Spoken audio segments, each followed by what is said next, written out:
Adventure on Pipeman on W4CY Radio.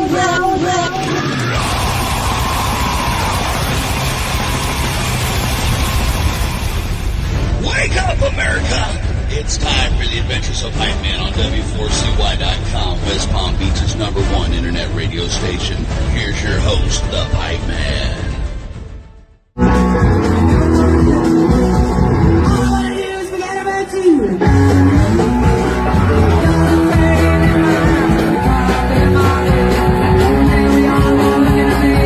This is the Pipeman here on the Adventures of Pipeman W4CY Radio.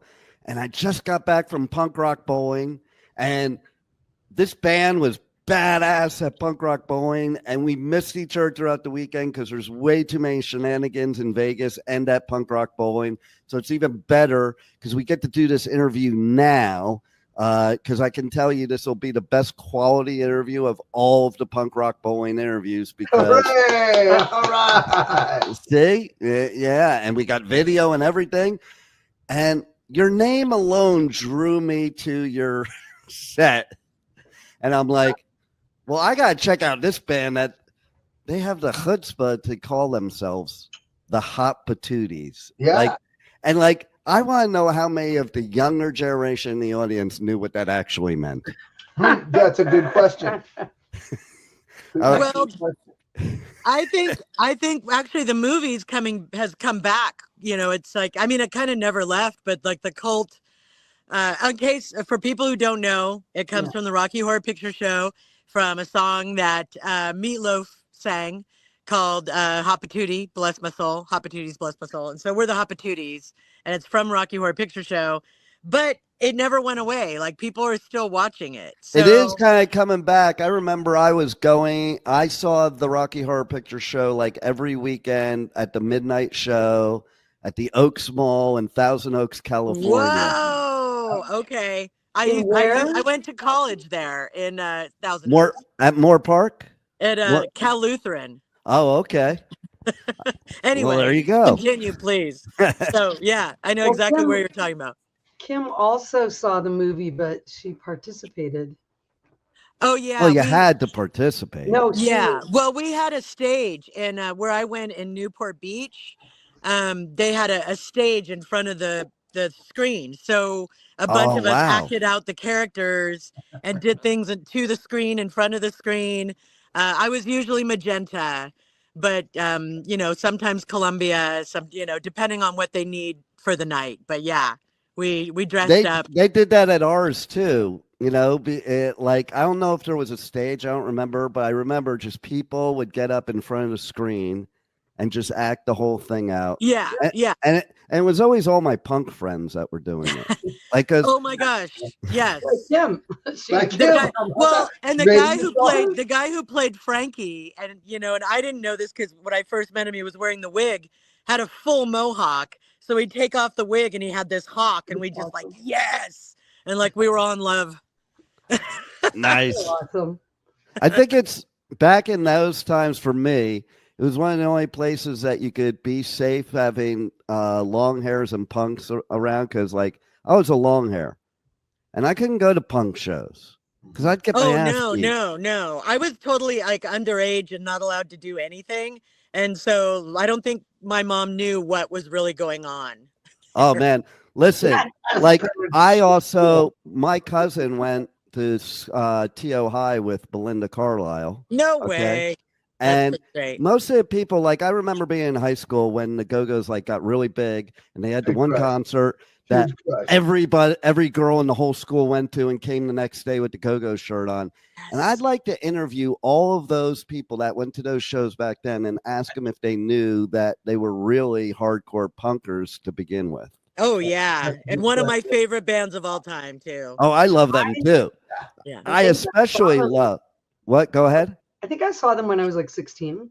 Really? But I didn't know until many years later when I got that the video of the Go-Go's messing around with a banana and the roadie and doing backstage. And I remember being like, oh my God. Yeah, it's fun. Oh, yeah.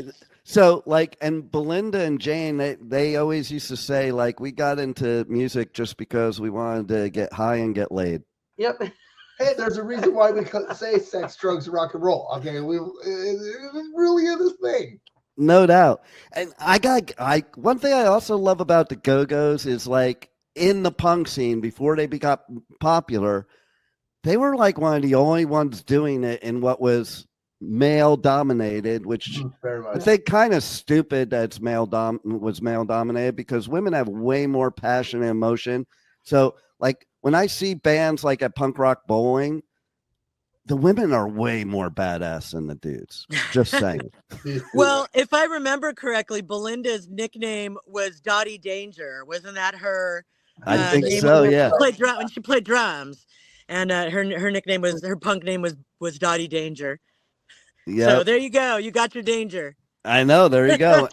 And I did pretty much on the 80s live on the Sunset Strip or in Santa Monica or the country club in Reseda. And so I saw and lived all those shenanigans. But you know what they say. Cool. If you were there on the Sunset Strip during the 80s and you remember it, you weren't really there. If you're still alive. Yeah. Right. Yeah, definitely. I was telling this story all weekend too about I wanted to get my spikes from Posers on Melrose because that was the place to go. But I was a long hair. I wasn't allowed to go there. So I grabbed a few of my punk friends who were friends with the owner. So I figured we're good. They figured we're good. We go in there, not even in there 30 seconds. And the owners go up to my friends and say something. My friend comes over to me. He goes, "We need to leave." And I'm like, "What?" No. I'm like, yeah, I'm like, they're still open. they are still open. I Yeah, could but- probably go there now. They had a change. I think they had some ownership changes, and that's probably where the issues might have come up for you. Well, it was back in the day where we just what? weren't on the same page, punks and metalheads, and it was so freaking stupid. Oh, so it's You a know? metal thing. So I see. if you were a long hair like I was, Crossover. yeah, before We could say crossover, Motorhead for- I went to the first yeah. ever crossover show, by the way, in LA. You were? I went to the first ever crossover show in LA. It had no security. It was at the Sun Valley Sportsman's Lodge. It was like an Elks Lodge, and it was mayhem. It was COC pre-Pepper. Okay, Rose, It we was just found it. Suicidal when they were still Suey Boys, not when they were crossing over. And it was the Descendants. And then on the metal side, it was Wow. Possessed, Dark Angel, and Savage Grace. No security. The place was absolute mayhem. Never had it. Yeah, sure. Have the place. Yeah, like Wow. it was like do whatever you're gonna do, people. You know, and it's funny because I did interview on 2 separate interviews, Mike from COC and Woody from COC, and I did the same thing to him. Like, you probably don't remember this show, but this is iconic to me. And they're like, they both said it. They're like, it was like an Elks Lodge, right? Yep. Yeah, that was fucking crazy. It was iconic. Wow. There was no safe place to hide. If you wanted to go to a show where you could watch the pit, that wasn't it. Yes. You were in it. You're in the pit, whether you want to be in it or not. Just watch out for the people flying from the rafters, kicking you in the head. Right. Yeah. But show. but it is cool that nowadays, like even like Power Trip playing at Punk Rock Bowling blew my mind, and how the crowd reacted to it because they are definitely metal.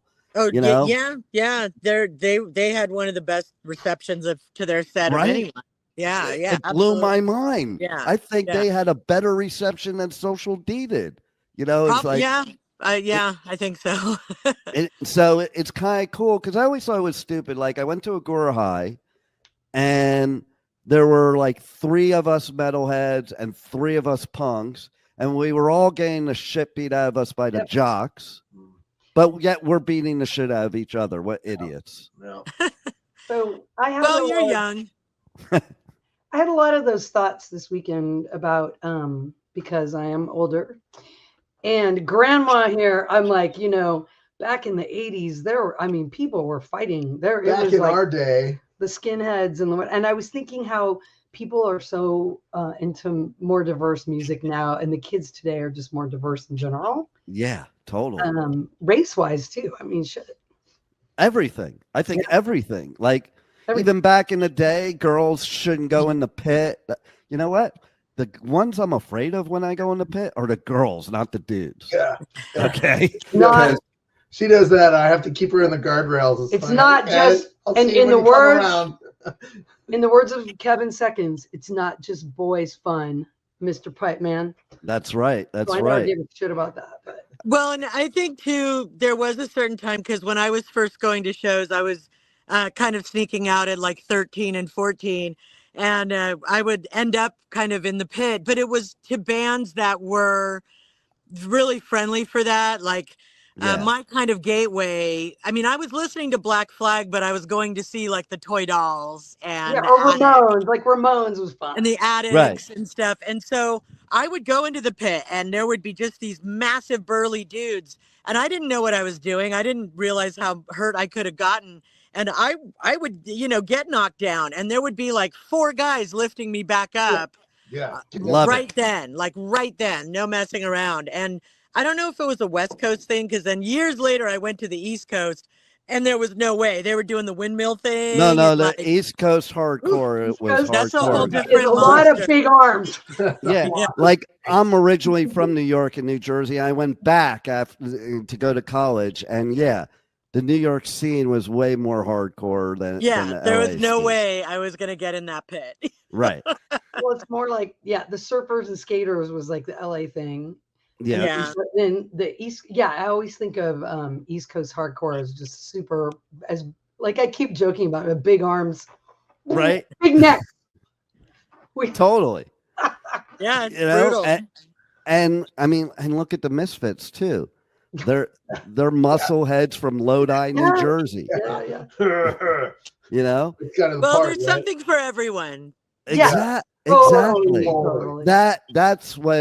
That's what I think today is, because you can go to these festivals and enjoy all these things. And you know what's even better about today? Did you see that freaking video of the Nazi getting? Yes. Oh, Yes. I fucking love that. You're done. That was going on.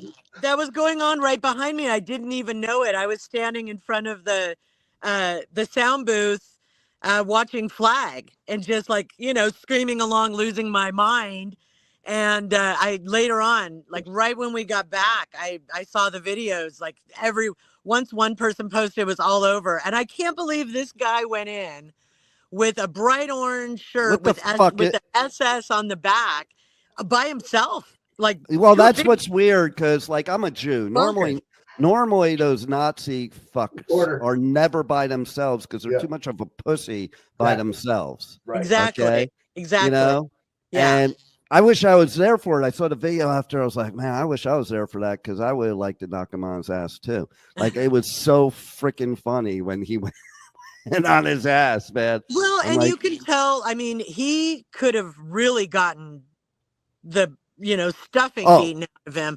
But they were nice with him. I think people were really conflicted. And I understand in that moment where it's like, you see, he went down and then people were kind of like over him, but like, almost like, what do I do now? Like the punk rocker, one part of you wants to help him back up. The other part of you wants to, make it worse, so. But if you're brazen enough to wear that stuff by yourself, going to a festival in 2025 where it would not be like, bands like the Dead Kennedys and stuff that were saying it, but not all. It was more appropriate back then for you to be a neo-Nazi skinhead. Yeah. But today, you can't show up to a punk show like that and not expect what he got. Well, let me clarify something, because I don't want this to sound wrong. When I said one party wants to pick him up, that's only as from the punk rock, like seeing a human being fall. Yeah, that's all. Like, like before it clicks in who it is. Okay, sorry. Exactly. I just didn't want to sound like I'm like, oh no, let's get him back up again. That's right. When I was saying that about the 80s, like, I mean, I saw people who would. I've seen people get beat up, fall on the floor, skinheads kicking them all in the fucking head. I mean, it was gnarly. Oh, yeah. The Suey boys. That doesn't happen anymore. Yeah, the Suey boys used to go do the circle pit with switchblades. Like, literally, I've been in a pit with the Suey boys, and they had switchblades. I'm like, I'm out. I'm not at those shows anymore. Yeah. Ooh, Yeah, that's scary. that's not what it was ever about. I always talk about that all the time. The pit isn't about hurting and maiming people. It's about getting your shit out so you don't hurt and maim people. Exactly. You know? Exactly. Yeah. I was talking with a guy going up the elevator about, how sore we are. And I asked him, I said, do you still mix it up in the pit? He goes, no. And I said, me neither. It's too hard to get up and it hurts more. Okay, so I actually lost my shoe in the interrupter pit. Right. Did you find it? Wait, it gets better, okay? Again, going back to women being badasses. So then I fought my way out of the pit because I was deep in it and fought my way out because I didn't want somebody With one stomping on shoe? my foot, you Right. know? And I'm looking, and then I see this one dude pick up a shoe. So I go to look at it. I'm like, no, that's yours. And this girl turns to me. She goes, I saw your shoe. And she goes and runs into the pit to go try to find it. No way. Yeah. Did you find I'm it? like, that's so bad. She did. Like after a while, I'd see her. So I walked by her and we couldn't find it. And then she found it. I'm like, thank you. You're a badass. And I thought I got out of it unscathed till the next morning when I went and took a shower and looked down at my foot. I'm like, oh, I guess I did get stomped on.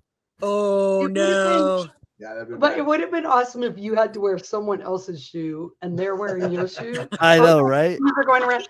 I saw something on the floor at the Cox Bar show, and I'm like, what is that? And I kicked it out of the way. And I remembered when I was younger, after every show, I would wait and I would walk around and just look at the floor, and I'd pick up all kinds of shit, buttons, earrings, whatever. Sometimes I shit from years disappears.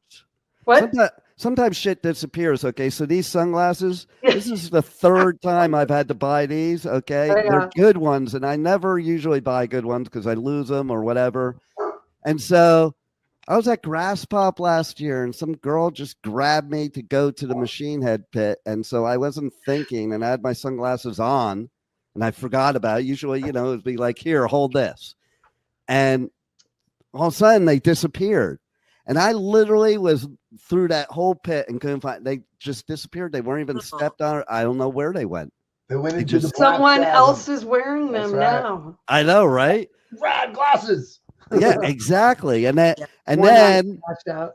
and then, like a couple weeks after that, I was doing Rocklahoma, and I had them like on my shirt, and some girl. We were backstage, all the production people and everything, and everybody's drunk off their ass, and some girls like going to all the guys and lifting their shirt. Hey, take your shirt off. And she did to me, and they snapped in half. So this time I handed my sunglasses to somebody. So I have to buy them a fourth Good time. idea. Good idea. I You know. live, you learn. Exactly. I need them for the show. Like when you're over 50, you need sunglasses to do a show. It's kind of like, I'm like, I should start a band now and just wear a mask and nobody would even know how old I was. Like, and you can pull it off because it is a thing nowadays. Like Yes. I actually had the idea. I don't know if you ever heard of the band called Raven Black, but she's pretty cool. She started her band when she was 50 and she wears makeup, and so you can't even tell like what age she is. Wow. And it's like she's up there killing it and nobody even knows like who or what she is. Wow. Good. That's okay. Yeah. No, That's where no I pretty- got the idea. I'm like, ooh, we're sitting on the hope- tour bus. I'm like, we should do that. I I should do really hope when I'm, over 50, I can do that too. that. See, there you go. Who's the eyeball? That's in like 20 years. That's in like 20, 30 years, right? Well, it's never. Yeah, right. Yeah. Well, no, I don't care. I don't care. I'm pushing 60, and you know what? I'm still having fun. Me too. I'm 58. I have to take. I'm 58 as well. And I can still out mosh my grandkids, my kids. I can out skateboard them. I can out surf I them. can't do that I tell her anymore. I say we make 55 look rad. No doubt. No doubt. Like, listen, I can teach a few people a few things in that pit, those youngins. Like I had a lot of practice in the harder days, in the days where it was much harder to survive the pit. That's right. You survived the pit. That was your mantle to carry. There you go. So, how was your experience at Punk Rock Bowling as an artist? Busy. Very busy. It was, and well, to be very honest, I got rid of the tickets I had for the Friday night show because I thought, I know myself and I'll be out way too fucking late. I'll get ripped and then I won't be able to get up early and be at the pool party at, we had to be there for our little, not really sound check, line check. And I think report time is 10 o'clock. We were pretty, so being an older artist, I wanted to make sure I was in bed by midnight. Yeah, we laid up a couple times. Kim, boy, kudos to you, Kim, for soldiering all of it. Oh, almost. I didn't get to see everyone I wanted to see, but I tried. I really tried. I pretty much did. I'm gonna get my sleep after this interview. Actually, oh, we're tired. Well, I only go to the night shows, and even a couple of those I missed from being tired. But Kim went to the festival, and Kim, you should tell him about. Kim has been to Punk Rock Bowling since #1. Really? Yeah, I go. Now you're dating yourself, okay? Well, I'm close to the Stern brothers. I love their family. They're wonderful people. And we go back to, I used to work at Epitaph Records. Oh, and, wow. I worked there in the heyday and all of that. And the Stern brothers, of course, are BYO Records and Youth Brigade. And Mark and Sean started this small bowling tournament that was just for a handful of independent labels, bands, clothing companies, whatever it is. You had to be independent in order to participate. So we got sponsored, and we had, I think we started off with 2 teams or something, and it grew, of course. But I was on the B team because we have guys at Epitaph that really can bowl, and they still do. I think Mike got one of the day's top scores this year. Wow. Was like he's gotten. Cheated. No, yeah, he's amazing. He's a real bowler. So it started off with, it always ended up being like Epitaph against BYO. There would always be this big ending. And the only show that there would be on Sunday night for the trophy ceremony to give away the prizes and stuff for who won. And that was it. It was like mostly the bowling tournament. And then the one show on probably Sunday night, even at the time. It's all a little blurry because it was 25 years ago. Right. But that's how it started. It was not a festival. There weren't even club shows every night. None of that. Now it's like there's a waiting list to bowl, a 3-day festival. Every night there's club shows, and even there's club shows even when there aren't festival shows. Right. So it's really grown, and they've done an amazing job to doing it. It's totally organic. It was something that just started off as a bunch of us who loved hanging out anyway, just to go have fun and goof around and bowl. That was it. So it came from a really great source, all independent, and no corporate labels were allowed to participate or be a part of it.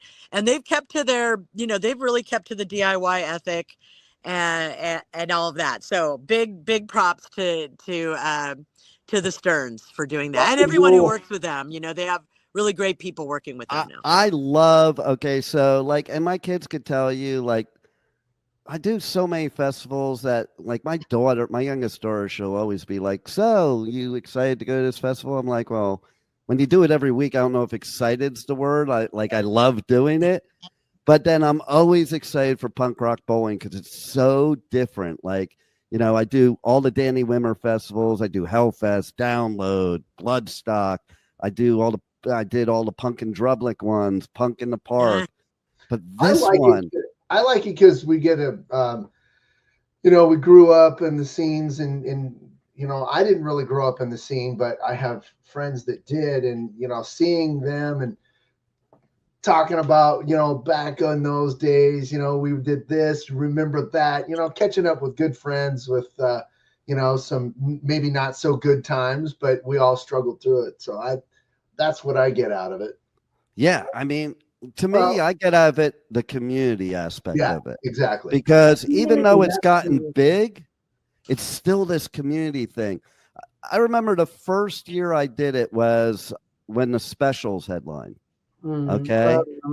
And like I met so many new people that night that I'm like still good friends with today. In fact, I don't know if you know who Susie Moon is, but she performed with and this other band performed.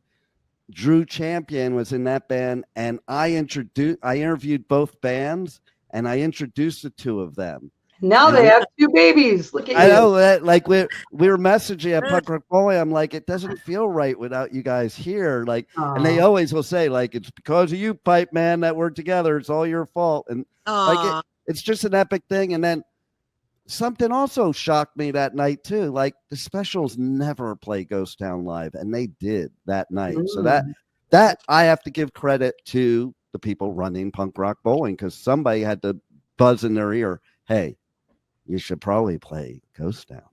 You know? Yeah. I mean, honestly, I was just talking to someone about that at the festival where there's been performers that I've seen in other situations, and I feel like they really bring it for Punk Rock Bowling extra. I feel like it's a little extra. Like the example I was thinking of was when Iggy Pop played, and I had seen him several times through that summer, and I loved every show. I love every show he does. I've never seen him do a bad show.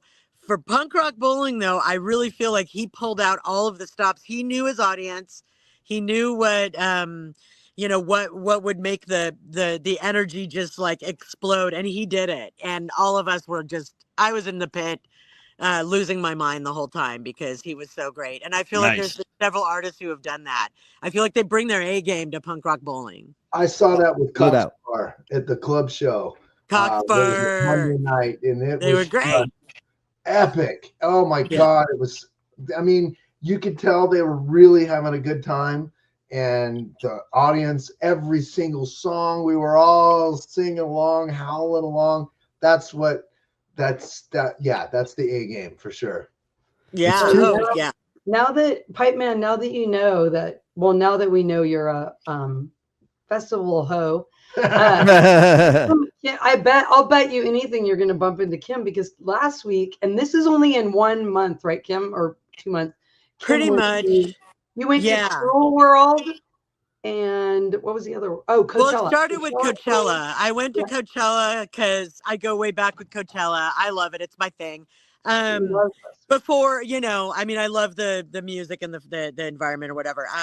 So I went to Coachella, and then I went to Cruel World, and then I went to Punk Rock Bowling. So I have my foot is still blistered up and bandaged up because of all of those. Okay, so here's my schedule. She's hardcore, man. Here's my schedule. Okay. Oh, well. Well, I'm sure you did more. Last week I was at Welcome to Rockville, and the week before that, Sonic Temple. And both of those festivals are 4-day festivals with a pre-party. So they're 5-day festivals basically now. Okay.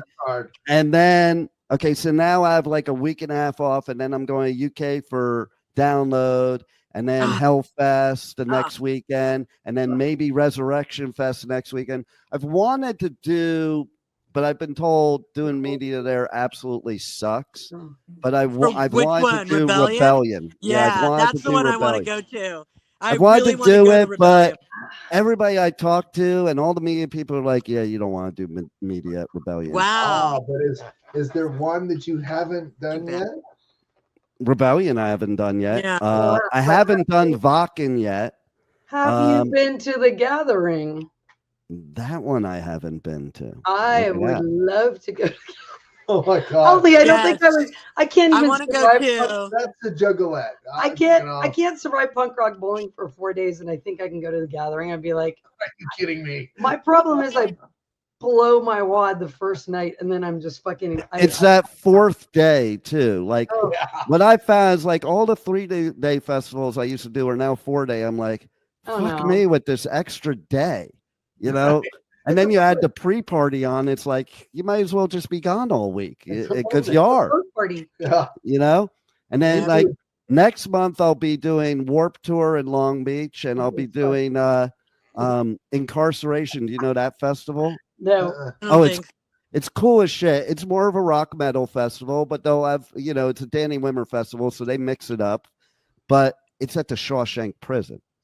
Whoa. Yeah. Ooh, Yeah. that's interesting. What about Yeah. Wasteland? Is it that one? Is that what it's called? Wasteland? I haven't done It's that like one. Mad That's Max. the Mad Max one out here. Oh yeah. I'd have yeah. to check that out, man. It's like Yeah. Mad Max cars, Yeah. and you can't go in unless you have like a costume and Yeah, you have to dress the part. It's like Wow. Really? Yeah. it's like the Renaissance Fair, only Mad Max. Mad Max. Which I love that because I love Mad Max, and I go to the Renaissance Festival every year since 1980. So Oh you wow! know. Look at you. Do you wear tights? no, it's funny. I was talking to a friend of mine recently. I love the women that dress up, and if you're coming with What about me, you?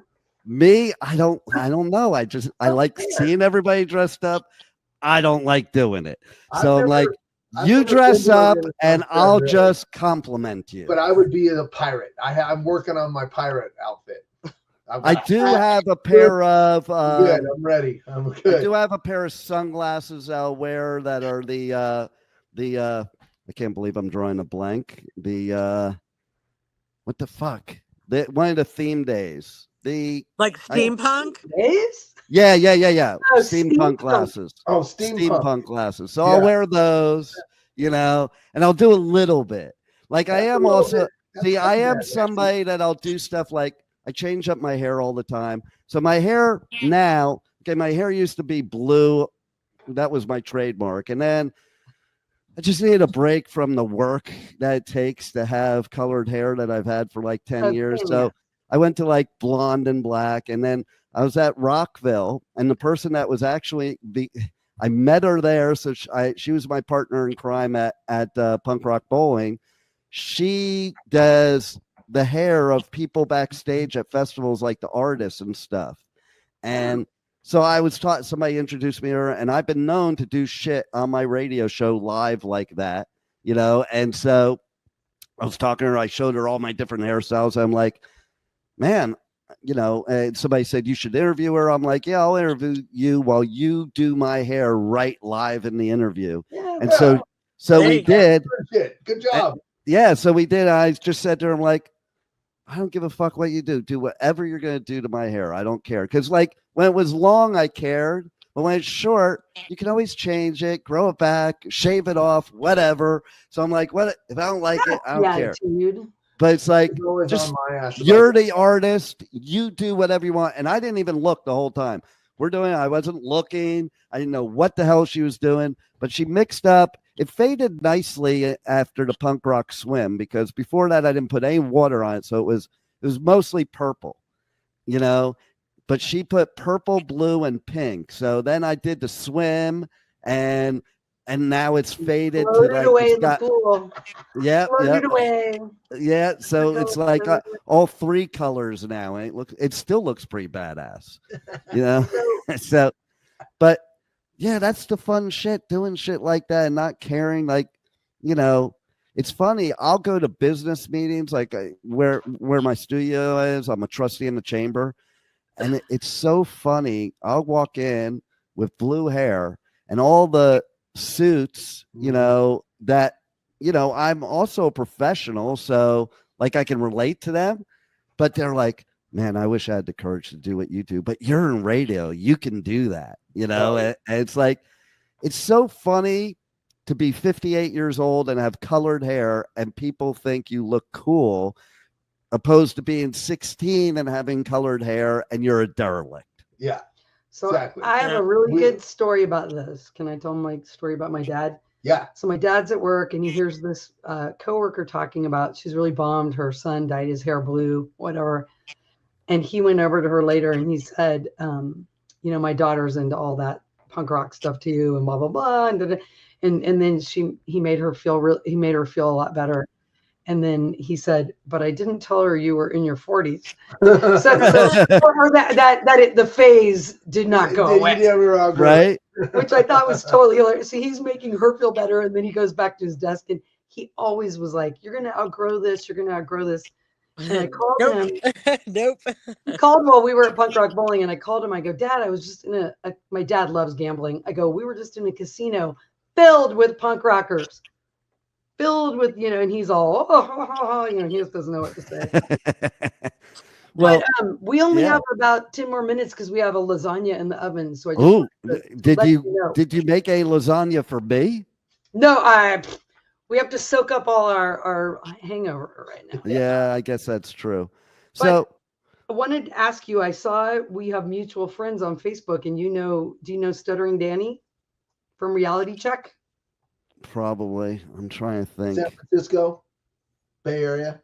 I think so, probably. No, you kind of remind me of him a little bit. So Oh, really? I hope that's a compliment. yeah, love it. On the way home, we were chatting about how we're going to set this up and when we can do it. And I went on the record and I said, you know what, Beth, I'll bet you're going to have at least 2 degrees of separation from anywhere from the Pipeman. And it's true. We'll go anywhere in the world and Beth will know somebody within 2 degrees of separation. I love that. That's so great. There's a lot of times too, I'll be at festivals too. and somebody will walk up to me, usually an artist, and they'll be like, "Hey, what's up, Pipe Man?" And I'm like, "Who the fuck was that?" Because it swirls in your head sometimes. It's like all these, like I'll do like 30 to 50 interviews per festival. So it's like, who the fuck said what? I don't know. I don't know how they keep it up. I mean, yes, women have amazing memories. Wait, what's the name of our band? Do you know the name of our band? I gotta hide it. What do you mean, do I know the name of your band? Hot Patooties. Who are we? Who are you? Aren't you Babe Haven? No, actually, they were another good band, actually. I thought they were really good. But you guys, and you can quote, you can confirm, I said this in the message. I'm like, man, I was just at your guys' set and you were really good. Let's do an interview. Yeah, you did. Aw, thank you. I won't interview bands if I don't like their music. Like, I don't get people in press that do that shit because you can't possibly do a good interview if you don't have the passion for the music, especially in the punk or metal arena. About us, I would like to hear that. Say that again. What did you like about us? Oh, you think I can fucking remember now? No. Well, you must. He's going to describe a whole different band. We'll be like, no, wait, that was Saturday, not Sunday. What? I don't know if it's something specific. I just remember it was very high energy, good musicianship. Like it was. There's punk and then there's punk, and you guys were the latter, the better. Like it was. You don't like it just because it's punk. You like it because it's good music. Yeah. That's the best way I could describe it. And it was just fun, and that's our goal. Thank Our goal is that's the kid. Not be, we want to play by the rules and, to a certain extent, but we're not going to fight anybody's fight. We just want to have a good time and remind everybody else it's okay to have fun. Right? Shake your booty to the Hot Patooties. Isn't that the reason we go? To have fun? Yeah. I hope so. Forget all the other bullshit. To me, it's the escape. Yeah. It's the best therapy there is. I have this philosophy that what we need to do right now in this fucked up world that we live in is we need to have a music festival for the whole world that everybody's required to attend. And then we could actually unite the world because there's no better uniter than a music festival. You could start your own. You could have the Pipeman Fest. I've already been talking about that. Oh, I have run a festival down here in Florida, but I have a certain idea for a festival that would be unique to that nobody's doing. That would mix two of my worlds because, like, I'm also a motivational speaker. So there's that world. And if you could combine that world with the punk and metal world together, then like I'm a happy camper. Yeah. Yeah. I'm the type that go to do seminars. My way to pump myself up before a seminar is to crank something like Slayer or Discharge or something like that. I always wanted to have a morning radio show that was like, you want to wake up to GBH. It'd be like 7 a.m. Oh, yeah. Awesome. Well, wait till you hear, okay? Wait till you hear the intro to this interview. Oh. Yes. My intro and outro. First of all, my intro is 2 of my grandkids are doing the intro, and another grandkid doing the outro. Awesome. But it's not what you would expect with a couple kids doing the intro and outro. Cool. Just gonna go there. I'll bet it's phenomenal. It will be phenomenal. That's And really- you guys are fucking phenomenal. Thank and I you. want you to tell everybody before your lasagna burns how they can get a hold of you on socials, on the web, how they can buy your merch, because they can't listen to my show unless they buy your merch, because you can't survive without merch. And they think you're making millions while, Spotify's screwing everybody. Oh, we're on Spotify. We're Instagram, Hot Patooties Rock in Roll. Hot Patooties Rock and Roll, and then we're on Spotify. We're on all the streaming stuff. And Instagram. I do still do Facebook because I Facebook. like Facebook, but I like Facebook because I like the photo albums. Like I could just upload. you can see more stuff. Yeah. I could just upload all the photos I took at the festival or of my kids or grandkids, and it's like having them all saved there. The best place to see us though is come see us. If you're ever Come up see- in the high desert above Palm Springs, take We a chance. live out Come in the up here. desert. It's a lot of fun. We're by Joshua Tree National Park is where Yeah. we're. That's the nearest kind of Nice. It's kind thing. of But it's Yeah, kind they of, definitely have to see you Middle of live. nowhere. yes. I am I am attesting to that they have to see you live because you guys were live. We're badass live. That's why we're sitting here right now. Thank you. Thank That you we very much. appreciate that. And when I'm going to go back to one thing in the beginning about your socials, okay, I will admit when I first searched for you on Instagram, It's I hard. found another Hot Patootie, and I'm like, wait, that's not them. Oh, so before Imposters. we sign off, I have to say we were in line at one of my favorite pizza places, Evil Pie. Ooh, And I met this guy who sings for a local band in Las Vegas with one of the dudes from Faster Pussycat. Anyway, Wow. he freaking looks like Meatloaf. And really? His wife was like, Yeah. I always tell him he looks like Meatloaf. And I said, well, maybe next, if we ever come play here again, you could come up and do Hot Patooties with us. And he said he would. The Hot Oh my Patooties. God. We're gonna Oh find my it. God. That'd be amazing. That So- needs to be a video that you put everywhere. Oh yeah, it would be amazing. And but he's a little cuter than Meatloaf, but he's sweet. But we're gonna have to go. But I want to say thank you Yes. so much for your interest, and I'm glad you survived. We survived. And thanks for being there early to Yeah. see us Oh yes. and reaching out. That's awesome. You're a really nice guy. Thank you.